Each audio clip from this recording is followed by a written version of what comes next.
Primeiro, eu quero agradecer a Deus a oportunidade de estar aqui, presidente, na condição de senador da República, representando o meu querido estado de Roraima.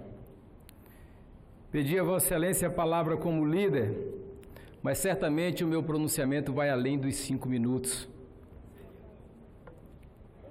E eu quero iniciar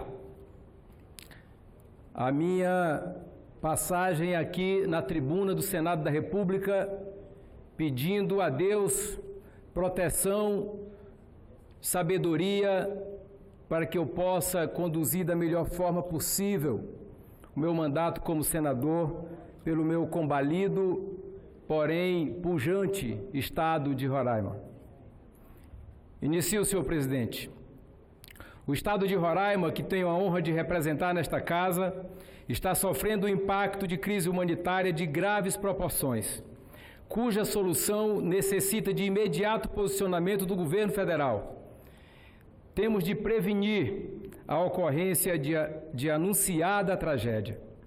Trata-se de movimentação de grandes levas de refugiados venezuelanos que ingressam em território brasileiro a partir da cidade de Santa Helena do Airém, na fronteira que encontra o município brasileiro de Pacaraima.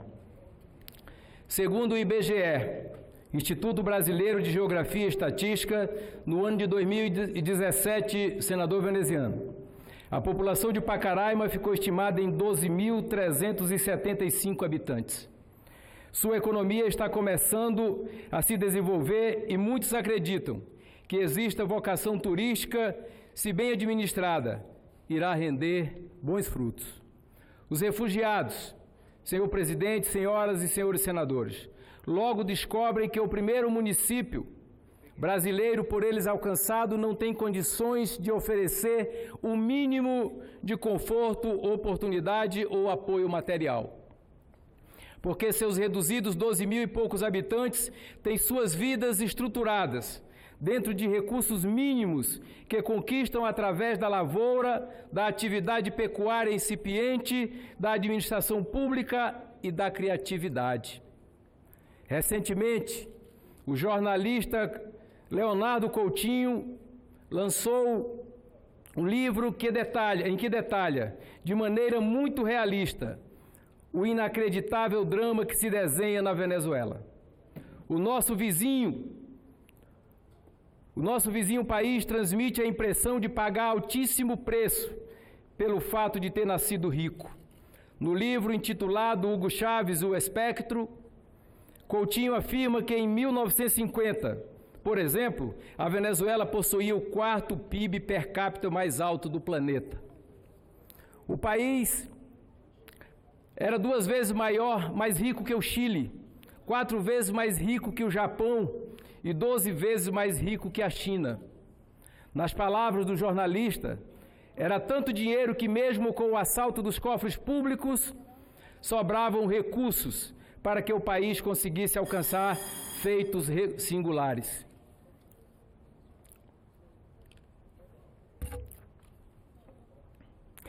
A Venezuela faz parte do grupo de países, juntamente com a Arábia, Irã, Iraque e Kuwait, que em 1960 fundou a OPEP, Organização dos Países Exportadores de Petróleo.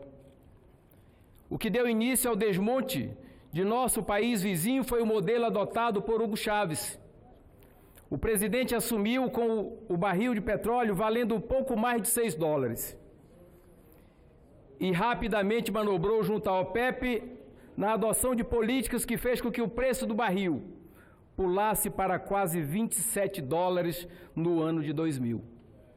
Com a Venezuela nadando em dinheiro, Hugo Chávez cuidou de aprovar referendo para redigir uma nova Constituição, mudando toda a estrutura organizacional do país e promovendo reviravolta em todas as instituições.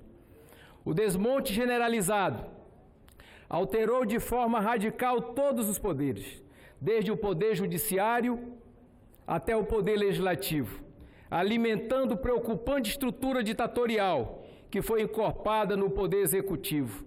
Nada ficou de pé. O presidente Hugo Chávez passou a cometer desatinos que mergulharam o país no precipício. Agora, a conta de todos os desacertos pune sobremaneira a população e, finalmente, alcança a nação brasileira. O Brasil não pode, não deve e nem tem como pagar esta dívida, criada por presidente que transformou a Venezuela em laboratório de tresloucadas experiências. É conta situada além de nossos limites e de nossos deveres.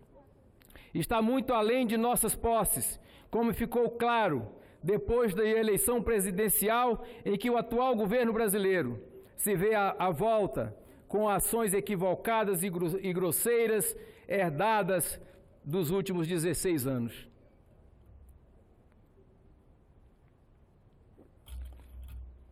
Não temos, portanto, como assumir encargos alheios de políticas fracassadas postas em práticas por outros países. É indispensável que se responsabilize os verdadeiros culpados por essa aventura venezuelana bolivariana e que se apurem crimes que infelizmente são cometidos. O modelo bolivariano sufocou o nosso continente numa onda de corrupção e de horror. A fome, a falta de medicamento e a falta de produtos básicos nos supermercados venezuelanos, além do visível colapso de sua economia, estão fazendo com que grande parte da população se transfira para o Brasil. A porta principal de entrada é o estado de Roraima, senador Ângelo Coronel. O livro de Leonardo Coutinho deveria ser distribuído em nossas escolas para que os nossos jovens descubram como uma nação pode ser destruída, além de apresentar cenário geral de programada destruição. Ele mostra como um dirigente inábil e voluntarioso é capaz de arruinar um país inteiro sobre o beneplácito de elite dirigente cúmplice e omissa. Mas o mais alarmante de todos os fatos ali levantados é o relato do Estado venezuelano no tráfico internacional de drogas. Não se trata de acusação leviana, desprovida de fundamento. São narrativas amparadas em provas documentais, descrevendo inclusive o episódio da prisão de pessoas ligadas à família do atual presidente da Venezuela, ocorrido em Porto Príncipe, capital do Haiti, em novembro de 2015.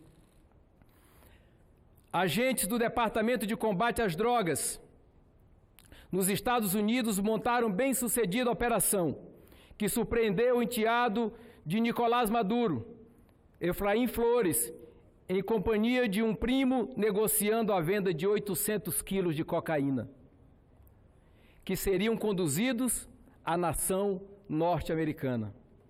Essas minhas colocações, senhor presidente, senhoras e senhores senadores, têm o intuito apenas de dar respaldo a histórico sem precedentes, o qual culmina em crise humanitária jamais vista neste nosso continente, atingindo o Brasil e apenando o estado de Roraima. Não me move qualquer sentimento de pesar ao observar que não seja não me move qualquer sentimento que não seja de pesar ao observar e constatar o arruinamento de um país vizinho e irmão, como a Venezuela. É preciso que se denuncie o cometimento desse crime. As ruas e artérias de Boa Vista, capital do estado de Roraima, são palco desse drama venezuelano, verdadeiro circo de horrores, que se desenrola na luta diária pela sobrevivência de grupos de refugiados, vítimas da insanidade de seus dirigentes.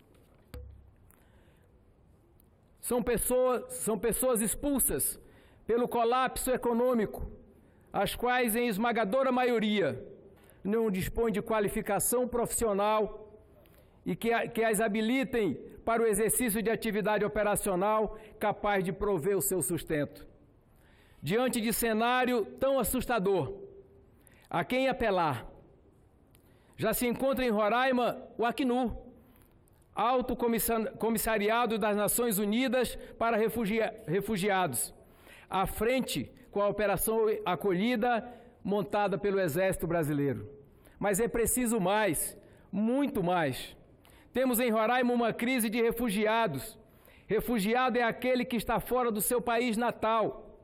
Abro aspas, devido a fundados temores de perseguição relacionados a conflitos armados, questões de raça, religião, nacionalidade, pertencimento a grupo social ou opinião política, como também devido à violação grave e generalizada de direitos humanos. Fecho aspas. Esses refugiados, senhor presidente, senhoras e senhores senadores, esgotaram o já debilitado sistema de saúde de Roraima, agravando o caos no atendimento e literalmente zerando os seus recursos. Além disso, promoveram o surto de várias endemias no meu estado, que no Brasil, através de vacinação, já se encontravam erradicadas. O estado de Roraima, como se sabe, é o menos populoso dentre todos aqueles que constituem a nossa federação. E segundo o IBGE, a população do estado de Roraima em 2018 eram de 576.568 pessoas. Pois bem, esse número, senhoras senadoras e senhores senadores, praticamente dobrou com a chegada dos refugiados venezuelanos. Nada foi modificado para o atendimento inesperado dessas pessoas, levando o nosso estado a virtual colapso. Cresceram os índices de criminalidade. A qualidade de vida de nossa gente foi prejudicada e é preciso que se tome providências urgentes que restabeleçam padrões que vão alcançando níveis insuportáveis no nosso estado. Já vou concluir, senhor presidente. Não é questão de preconceito ou de xenofobia. É a constatação pura e simples de que não se tem como permanecer nesse ritmo, até porque o fluxo de refugiados e o cenário, o fluxo de refugiados continua e o cenário irá se agravar de forma inevitável.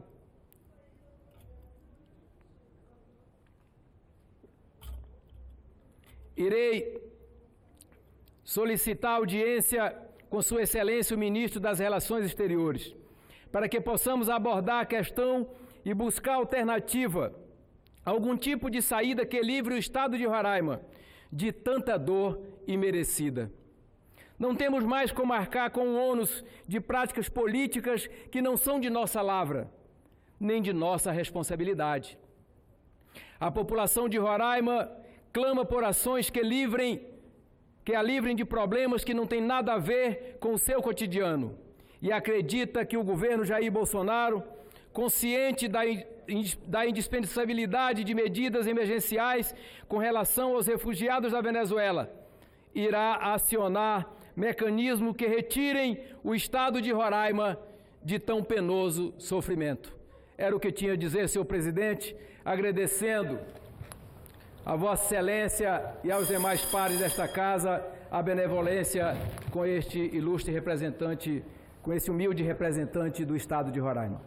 Humilde, mas preparado, senador Messias, só poderia ser de Jesus mesmo.